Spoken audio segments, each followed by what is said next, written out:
águas assola Porto Alegre.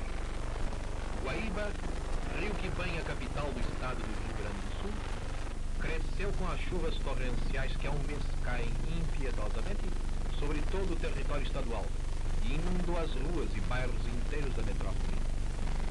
Nas memórias arquivadas dos departamentos técnicos locais, dava-se como insuplantável a enchente que suportou a cidade no ano da graça de 1873. Hoje, porém, os técnicos autorizados afirmam com segurança que esta é superior a todas as que se verificaram neste estado. Direi apenas que a altura das águas acima do nível habitual atingiu no seu apogeu a 4 metros e 73 centímetros e adiantarei ainda que a altura das chuvas subiu a 619 milímetros num período chuvoso de 35 dias. Com isto, satisfarei os técnicos entendidos. Mas para os leigos que não possam aquilatar por estes dados a extensão exata do que ocorre, reservo quadros fortes, flagrantes e entristecedores da tragédia que veio sacudir violentamente o povo tranquilo e laborioso desta muito leal e valerosa cidade de Porto Alegre. Lancem a vista um momento sobre o porto da cidade. Vejam os armazéns, cheios de preciosos depósitos, que ficaram de imediato à mercê das águas do rio em ascensão. E saibam que dia e noite, com afinco, trabalhadores que foram pagos à razão de até 15 mil reais horários, procuraram salvar essas mercadorias, das quais depende muito o abastecimento da população cidadina. A enchente inutiliza assim o primeiro ponto estratégico, vital para qualquer cidade. E os guindastes cinzentos, parados no ar como gigantes mortos, ficaram com os braços perdidos num gesto grande de inutilidade. A água barrenta e irisada que escreve esta página memorável da história de Porto Alegre continua a subir. Avança, serena, numa serenidade inquieta, intranquila.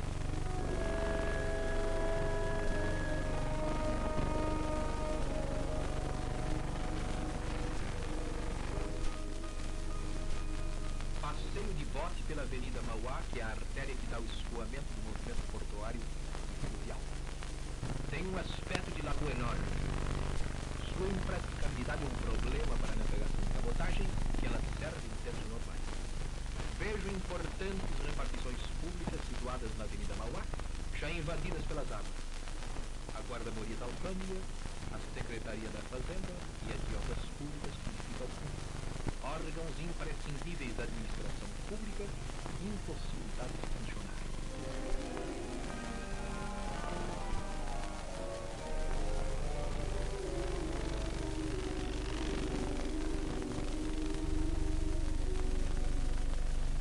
Erguida à beira-rio, a casa de correção está inundada.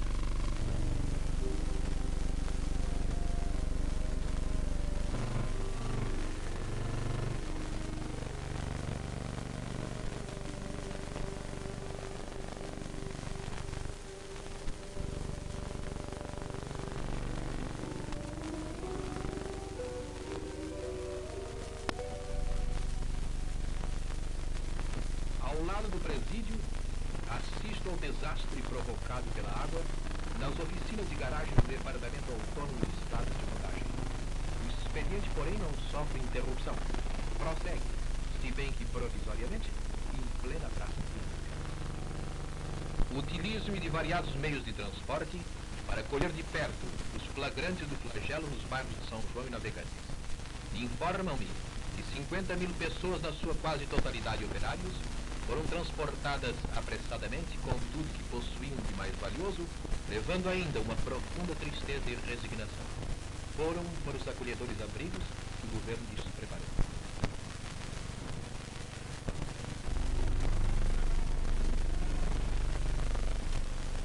Estes dois bairros, celeiros da metrópole, são como duas cidadezinhas abandonadas precipitadamente à fúria dos elementos que se avizinhavam.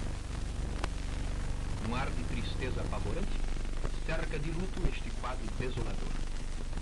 É calamitoso que assisto. Procurei penetrar até os mínimos detalhes esta horrível tragédia e posso afiançar-lhes ela ultrapassa, não raro, os limites da imaginação mais refinada. Vejo reunidos os destroços das humildes residências proletárias e encontro logo após as ruínas de soberbas fábricas em que se construía a riqueza local e nacional, trabalhando titanicamente junto aos molhos do rio, que hoje se confunde com as avenidas que recortam esta zona tão duramente atingida. Assisto, ao lado desses industrialistas da zona marginal de Guaíba, ao desmoronamento de tantos tão longos anos de esforços e compreendo o verdadeiro sentido econômico e moral dessa catástrofe. Assistindo ao espetáculo que nos proporciona água, que leva cereais, víveres, manufaturas e mais que isso. Ao longo de suas vidas preciosas, dedicadas ao engrandecimento desta pátria grande, generosa.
Detenho-me mais tempo diante dos estabelecimentos Renner, que, como todas as outras pujantes indústrias localizadas nesta zona, sofre rudemente o tremendo flagelo.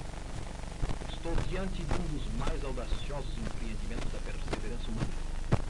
Recordo que esta organização, que abriga 3.000 operários e serve de uma coletividade numerosa, nasceu de um cérebro só. E ainda mais, não serviu de meios materiais. Lembro a evolução meteórica desta indústria, que tem novos motivos agora para confiar na tenacidade dos que a ergueram. Ela é um símbolo do golpe que sofreu a indústria do Rio Grande do Sul durante este ciclo único na história continental. Mas retomará ânimo e prosseguirá, e será sempre uma grande ideia em marcha.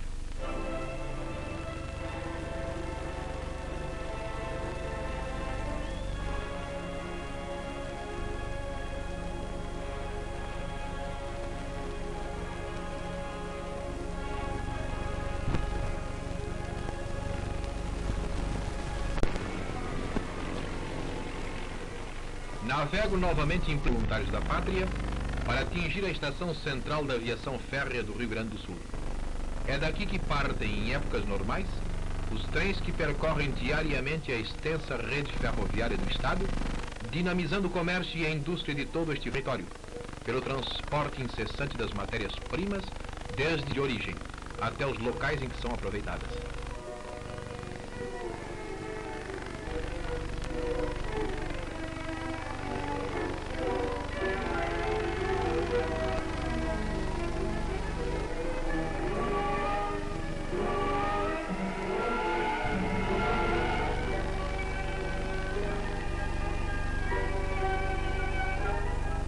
Em Diretor Pestana, registro mais alguns expressivos flagrantes do estrago pelas águas. Neste ponto está localizado um depósito de carros da aviação férrea.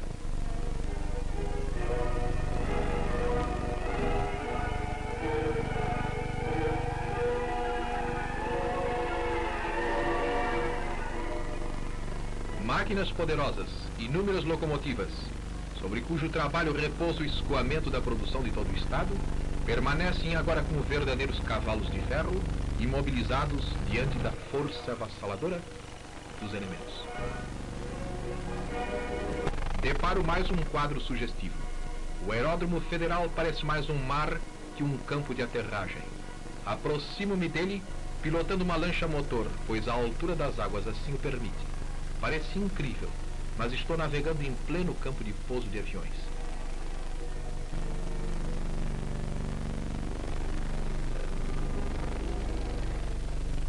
A Varig, empresa de transportes aéreos que serve o Rio Grande do Sul, tem seus hangares aqui localizados.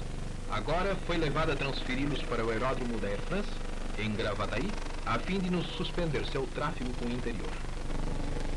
Seus escritórios de emergência, a Varig instala-os à Rua dos Andradas. O aeroporto da Paner foi o primeiro a ser atingido. Os depósitos de combustível da cidade são pontos vitais que sofrem igualmente a visita das águas. Ficam desde cedo impedidos de fornecer o carburante aí depositado e do qual a população tanto precisa para movimentar automóveis e caminhões com que atender ao tráfego que cresceu anormalmente. O governo, em vista disso, vê-se obrigado a tomar medidas de racionamento para os combustíveis.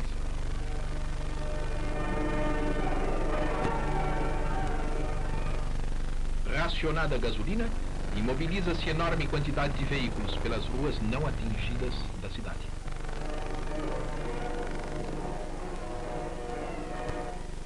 Entre mentes, a usina elétrica é invadida pelas águas. Porto Alegre ficará sem luz durante 3 dias. O flagelo, porém, continua estendendo-se como um gigantesco polvo. Encontro a hidráulica municipal cercada pelas águas. A cidade ficará 3 dias também sem água potável. Esforços ingentes, porém, restabelecem esses serviços 80 horas após haverem cessado. Alastra-se a tragédia. Agora é a assistência pública, sediada à Rua Coronel Vicente, que se vê inundada. Transfere-se rapidamente e reorganiza-se no pavilhão Daltro Filho da Santa Casa de Misericórdia.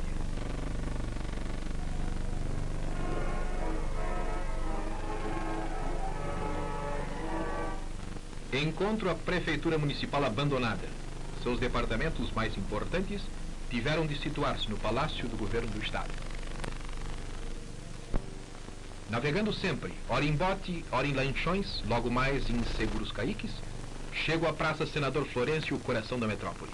Todos os importantes órgãos públicos situados aqui, Correios e Telégrafos, Delegacia Fiscal, Caixa Econômica Federal, bem como o Banco Nacional do Comércio, veem as águas subirem a mais de 1 metro em seu interior. Os serviços postais estão completamente paralisados. As comunicações telegráficas ainda existentes são as do Rio, de São Paulo e Curitiba. Cercados de água até a cintura, dedicados funcionários procuram mantê-las, pois são as únicas possíveis neste momento angustioso, de vez que todas as estradas estão fechadas, que a pequena navegação é arriscada ao extremo e só permanece praticável a navegação aérea a fim de ligar Porto Alegre ao resto do Brasil. Todos os estabelecimentos de crédito estão impossibilitados de funcionar. Não há, portanto, a movimentação bancária indispensável. A esta altura, certifico-me da imensa sombra de incerteza que vai se apoderando dos habitantes, pelo que de catastrófico apresenta esta descomunal enchente. E estou cada vez mais certo de que a ninguém ocorreu esta possibilidade fantástica, a de navegar-se em pleno coração da cidade com 1 metro de profundidade. Na Praça Parobé, o Palácio do Comércio, centro das atividades comerciais da capital, também é impedido. Tudo o que vimos, porém, não basta. Um pavoroso incêndio é provocado pela água que atingiu enormes depósitos de carbureto da firma Seco e Companhia, a Avenida Júlio de Castilhos.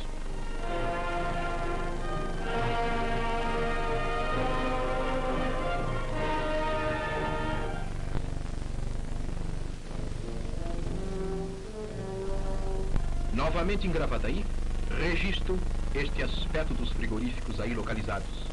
Destes estabelecimentos sai, em tempos normais, grande quantidade de carne e seus derivados para abastecer a metrópole.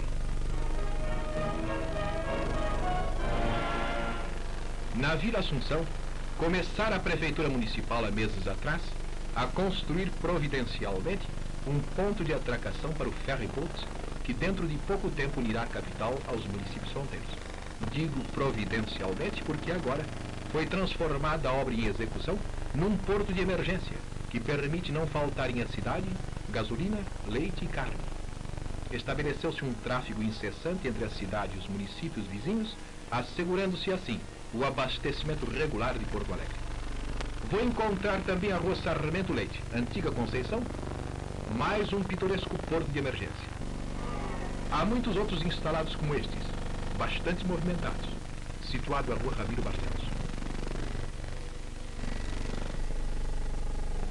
Finalizo esta excursão pelos portos de emergência na Avenida Borges de Medeiros, centralíssima avenida, onde transitam, agora, dezenas de batelões, baleeiras, caiques e botes.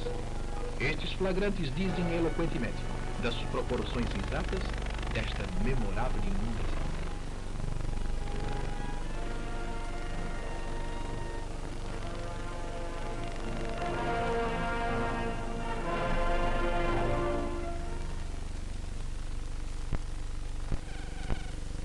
Sobre o governo recaiu a enorme responsabilidade de socorrer de imediato as dezenas de milhares de vítimas do flagelo. Navegantes de São João despovoam-se em 3 dias. Mais de 50.000 habitantes desses populosos bairros viram-se na emergência de procurar abrigo e socorro público. A própria delegacia de polícia do distrito sofre igualmente a visita das águas. As autoridades são forçadas a abandoná-la e transferi-la. Delegado, inspetores, guardas civis, dia e noite, tendo como ponto de partida a Rua Pereira Franco, empregam-se nos trabalhos de salvamento das vítimas deste distrito puramente operário. Abro aqui um merecido parênteses. Quero referir-me ao esforço ingente da Polícia, do Exército Nacional, da Diretoria de Aviação Fluvial, da Brigada Militar, do Departamento Autônomo de Estradas de Rodagem, da Capitania dos Portos, dos Tiros de Guerra, dos inúmeros particulares possuidores de pequenas embarcações, do pessoal de bordo dos navios surtos no porto local, todos empregando o máximo de seus esforços, em perfeita conjugação, no sentido de levar a cabo a tarefa de salvamento de milhares de pessoas, missão que levaram ao fim, sem descanso, sem desfalecimento, arriscando a saúde e a própria vida, improvisando meios que servissem ao objetivo procurado. As águas aqui subiram vertiginosamente. Milhares de indivíduos amanheceram neste e noutros bairros, mas especialmente neste, com a água à beira de seus leitos. A cheia desafia a intrepidez dos que a querem dominar, mas é em vão. Poucas horas depois de soar o alarme, o governo fazia executar providências destinadas a sanar a gravíssima situação que se apresentava. Um movimento esplêndido de solidariedade humana tem lugar então. Porto Alegre em peso quer contribuir. 1000 residências privadas e inúmeras sociedades particulares se oferecem para recolher as vítimas da enchente. A população corre a subscrever donativos nas listas abertas à generosidade pública pelos jornais e estações de rádio. Estas últimas suspendem serviços normais e colocam-se com um meio de ligação permanente, informando, tranquilizando, mantendo enfim a comunicação de Rio Grande com o resto do Brasil. Farroupilha transformada em posto de socorro. Colchões, roupas, agasalhos, tudo ela recebe e distribui rapidamente às vítimas da enchente. A lista de donativos aberta através de seus microfones sobe em poucos dias a 160 contos. O governo instala em poucas horas mais de uma centena de albergues para os flagelados em prédios públicos, inclusive grupos escolares. A organização desses abrigos é perfeita. Sua direção está a cargo das autoridades.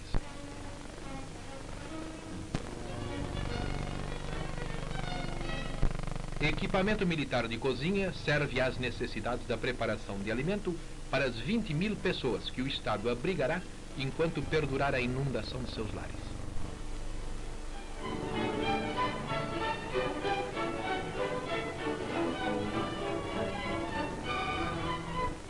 O presidente da Liga de Defesa Nacional examina o almoço que vai ser distribuído. Está em condições. Cada albergado recebe agora sua ração abundante e sadia. A vida nos abrigos transita alegre e disciplinada. A petizada tem passeios e largos pátios onde se espraiar. Os homens têm um teto e amparo seguro onde esperar dias melhores.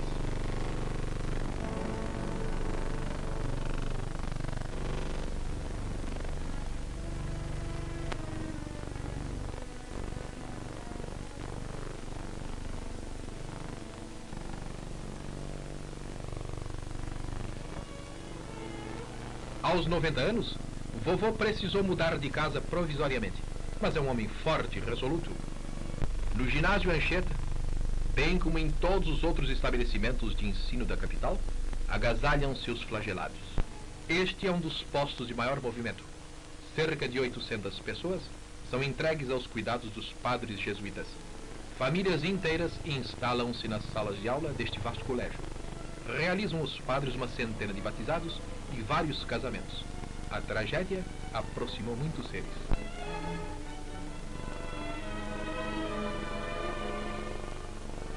Encontraram-se aqui, ela 104 anos, ele 95. Casaram-se ontem. Para os lactentes, há em todos os albergues um serviço bem cuidado de distribuição de leite.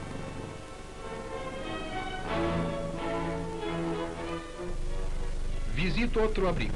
É o Instituto de Educação com suas dependências adaptadas para este fim. O magistério público presta aqui, e nos outros grupos escolares, destacada colaboração com as autoridades.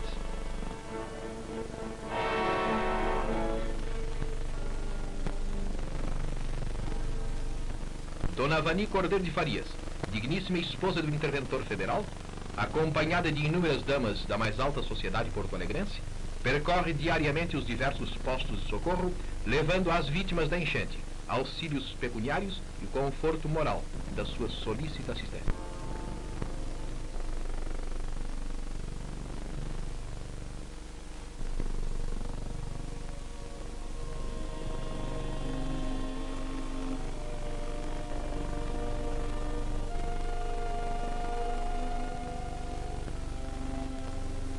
Na Igreja Martim Lutero está sediado outro importante albergue.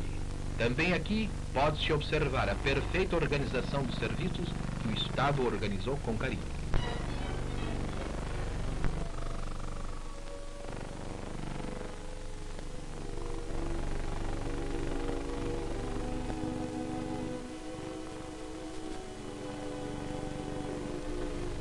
E continuo minha visita através de outros refúgios onde se recolheu 10% da população cidadina expulsa de seus lares pela água. No abrigo Dias da Cruz e mais tarde no ginásio Nossa Senhora do Rosário, deparo fisionomias bastante otimistas entre os flagelados. Sinto que todos estão satisfeitos com o tratamento que vem recebendo do governo por intermédio da Comissão de Socorro e Auxílio aos Flagelados.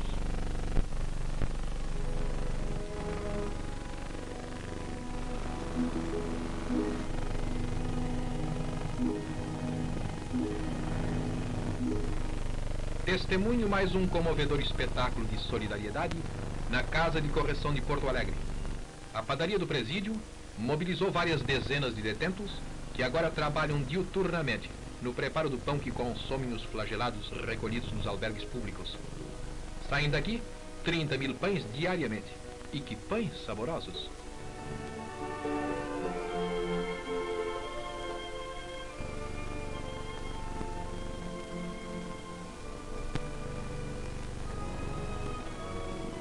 Os presidiários preparam igualmente grande parte da alimentação que será distribuída em vários postos de socorro.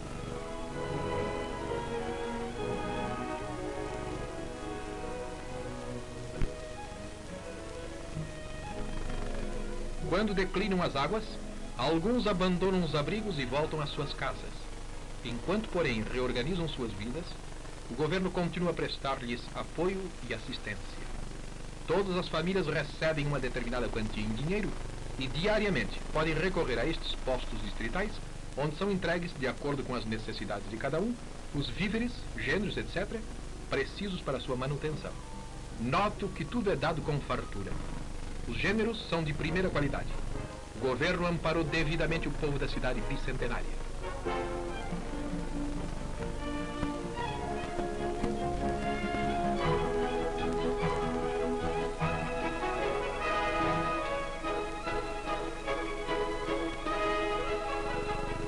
A comissão de técnicos especializados, enviada pelo presidente Getúlio Vargas para estudar as causas e os efeitos da calamidade presente, visita, em companhia do senhor interventor federal, as fábricas e as grandes indústrias mais prejudicadas com a cheia do Guaíba.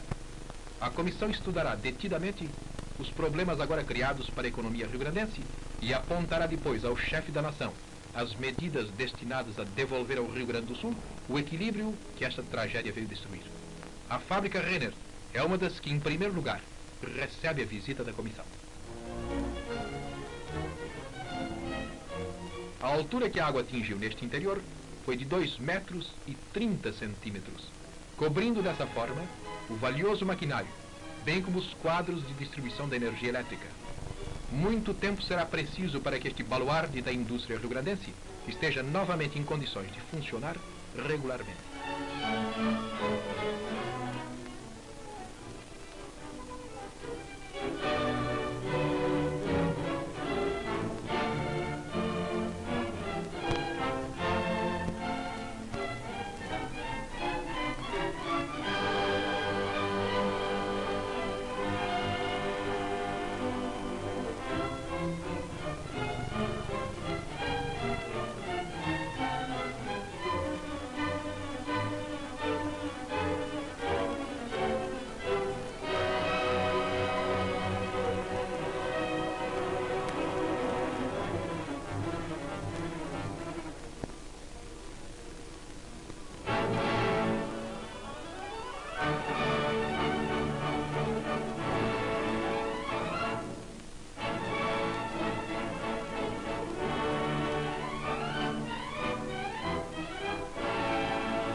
Tenta-se o salvamento de numerosas peças de tecido atingidas pela água que chegou até os depósitos da fábrica Renner.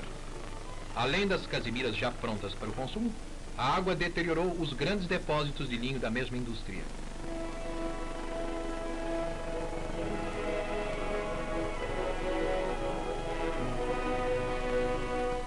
Na Avenida Farrapos, de 5,5 quilômetros de extensão, observa este espetáculo verdadeiramente inédito. A sua esplêndida pavimentação de concreto está transformada num secador de cereais. Dessa forma, o comércio atacadista procura salvar em parte os enormes prejuízos verificados.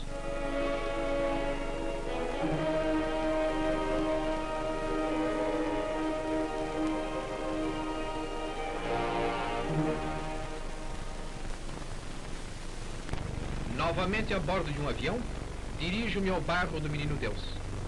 É dos que mais tem a lamentar a fúria do flagelo. Ruas e avenidas inteiras estão inundadas, ficando fechadas para o trânsito. A água consegue isolar grande parte deste arrabal. Distingo a ilhota, onde a devastação foi total. Centenas de casinholas de madeira ficaram irremediavelmente perdidas ou grandemente danificadas pelas águas. Aproximo-me de lancha até o orfanotrófio Pão dos Pobres, cujo Liceu de Artes e Ofícios teve prejuízos totais. Sigo pela Avenida Praia de Belas, entristecido pela ruína desta casa magnífica que abriga 300 rapazes sem família e que agora ficam também sem teto por muito tempo.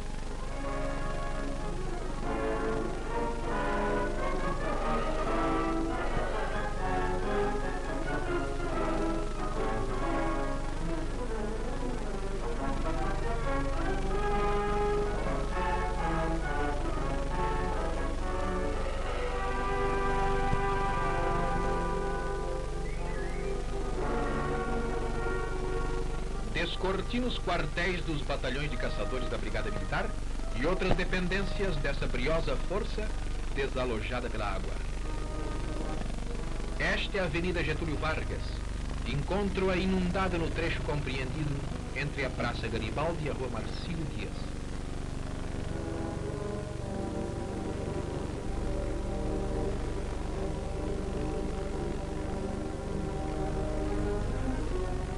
Avisto a Praça Garibaldi, com a estátua erguida ao herói de 35.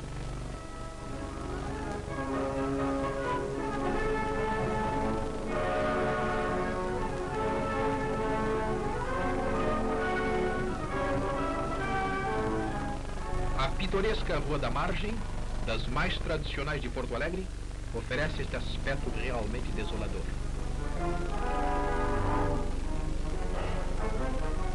Volto ao coração da cidade que sofre. Da Rua 7 de Setembro, posso recolher novos flagrantes da inundação no seu apogeu. Inclusive o Mercado Livre, outro ponto vital, se acha obstruído e paralisado.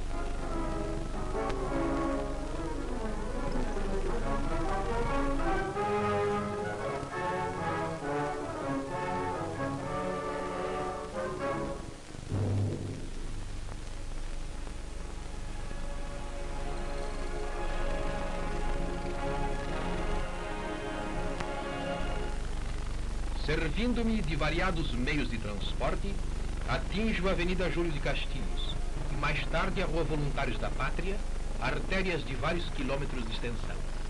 Elas representam uma cadeia contínua de grandes armazéns e depósitos que reúnem o alto comércio atacadista da cidade, de cuja atividade depende a evolução econômica da capital.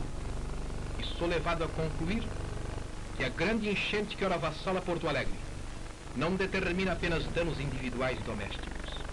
Tenho presente o que significa para o Estado o tempo de que necessitarão o comércio e a indústria para fugirem à lógica e natural fase de vacilação e incerteza que se seguirá a esta calamidade. Pergunto-me até onde irá este ato industrial e comercial que paralisou ou entorpeceu por longo tempo as energias que fizeram com que o Rio Grande do Sul figurasse nas estatísticas com a produção industrial de 1 milhão de contos anuais. Medito um momento sobre os prejuízos que esta inundação trará ao erário público pelo decréscimo das rendas, logicamente proporcional ao desgaste da economia privada. E tenho agora diante de mim, com uma fidelidade chocante, as linhas gerais com que situar a dolorosa situação da economia rio-grandense no momento em que ela é atingida fundamente pelo maior desastre de que a memória do continente.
A bordo de uma possante aeronave das Forças Aéreas Brasileiras, volto a contemplar os efeitos da cheia que assinalará indelevelmente este outono de 1941.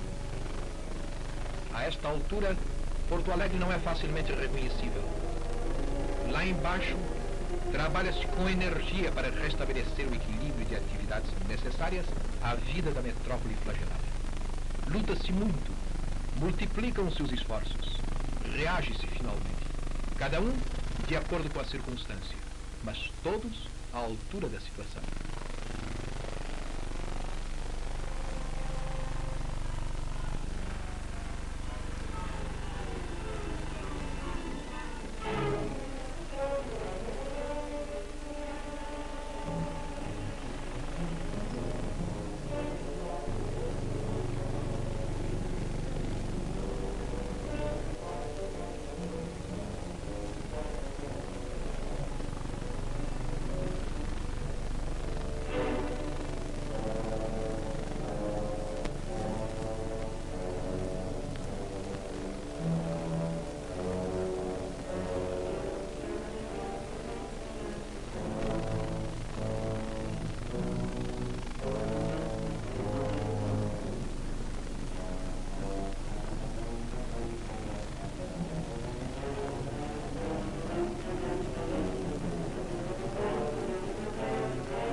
Antes de concluir esta reportagem, devo confessar ainda que todo o Brasil trouxe ao Rio Grande do Sul a melhor expressão de sua solidariedade e conforto moral e material.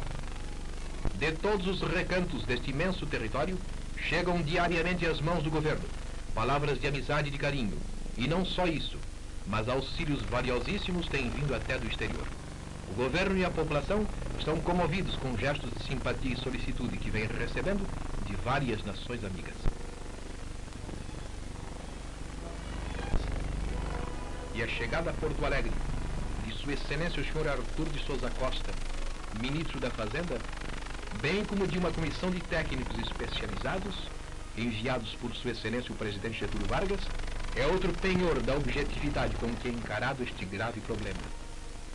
Esta missão, destinada a avaliar os danos e as consequências da calamidade, traz ao Rio Grande do Sul a confortadora certeza de que toda a União se interessa pela desventura que aferiu e que, mais do que isso, o governo federal está solidário e disposto a enfrentar a tremenda contingência histórica que se nos apresenta.